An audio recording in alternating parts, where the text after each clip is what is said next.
রাত্রি 11:07। আমরা এখন বর্ধমান স্টেশনে।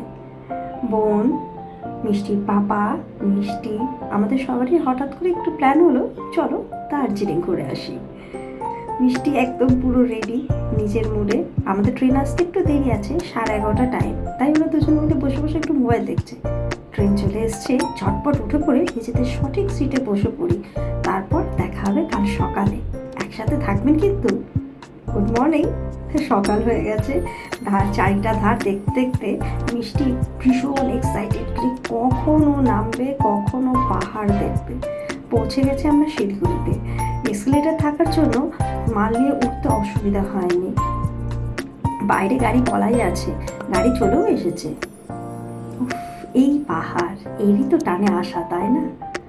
উত্তরবঙ্গের অনবরত বৃষ্টি, ধস সমস্ত কিছু শোনার পরেও আমরা এখানে আসার লোকটা ছাড়তে পারিনি। যদিও এসে এমন কিছু সম্মুখীন হয়নি, গুড়ি গুড়ি বৃষ্টি পড়ছিল ঠিকই, তবে এসেই যখন পড়েছি একটু মন করে ঘুরেই নিই।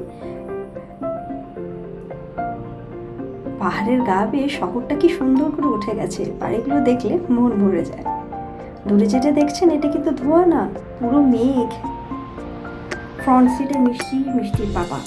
একবার মিষ্টি পিছনে আসে বা সামনে যায়। দেখছেন কেমন ধোঁয়ার মতন। আর পাশে দেখতেই পাচ্ছেন নিশ্চয়ই টয় ট্রেনের লাইন চলে গেছে।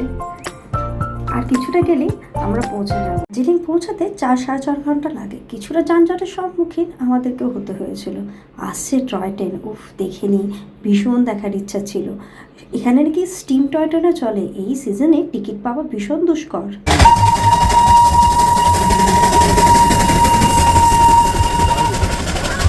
আর কিছুটা রাস্তা গেলে হোটেল। এই যে দুদিন মিষ্টি কি করলো না করলো সমস্ত ঘটনা আপনাদেরকে জানাবো। ভালো থাকবেন, দেখাবে পরে ভিডিওয়।